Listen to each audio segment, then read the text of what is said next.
అవ్వా మంచిగున్నది పోర్రి. చేయి పాటోళ్ళు కండువ కప్పి పార్టీలకు పిలుచుకునుడు, కారు పాటోలేమో స్పీకరు కోర్టులు అనుకుంటా తిరుగుడు.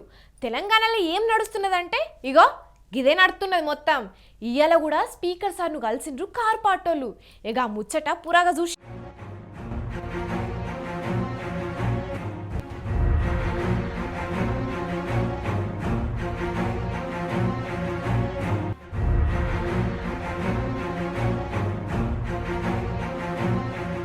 మా గుర్తు మీద గెలిచి సెయ్యి గుర్తు కండో కప్పుకున్నోళ్ళ మీద ఎంబటి అనర్హత వేటు వేయాలని స్పీకర్ సార్ను కలిసిండ్రు కారు పార్టీలు. కారు పార్టీకించి 10 ఎమ్మెల్యేలు 6 ఎమ్మెల్సీలు పార్టీ ఫిరాయింపులు చేసిండ్రు. ఇట్లా ఫిరాయింపులు చేసినోళ్ళ మీద 3 నెలల యాక్షన్ తీసుకోవాలని సుప్రీంకోర్టు చెప్పింది.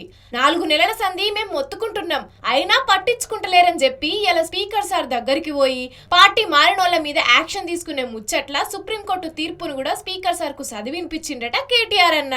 సుప్రీంకోర్టు ఇచ్చిన తీర్పును అనుసరించి మణిపూర్లో కాంగ్రెస్ ఎమ్మెల్యే శ్యామ్ కుమార్ అనే కాంగ్రెస్ ఎమ్మెల్యే ఎవరైతే పార్టీ ఫిరాయించారో వారి మీద అక్కడి మణిపూర్ స్పీకర్ గారు డిస్క్వాలిఫికేషన్ కూడా చేసిన విషయాన్ని కూడా స్పీకర్ గారి దృష్టికి తీసుకొని రావడం జరిగింది.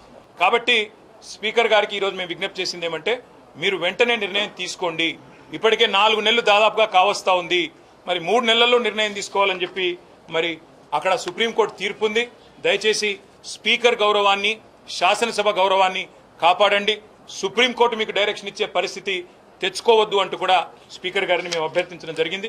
నేను తప్పకుండా పరిశీలిస్తానని చెప్పి స్పీకర్ గారు అన్నారు. అగో మణిపూర్ల పార్టీ ఫిరాయింపు పైన షై పార్టీ ఎమ్మెల్యే మీద యాక్షన్ తీసుకున్నాడట అక్కడి స్పీకర్ సారు.